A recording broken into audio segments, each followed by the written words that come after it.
মানা যে মালিক। উঠোন লাগবো না,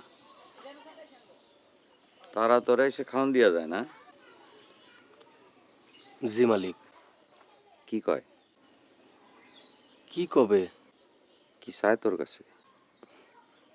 কি চাবে মালিক?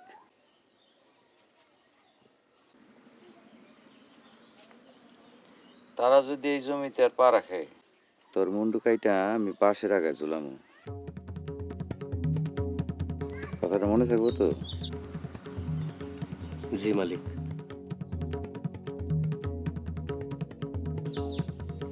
কথাটা মনে না থাকলে আমার কিন্তু তোর চিয়ার পাবি না।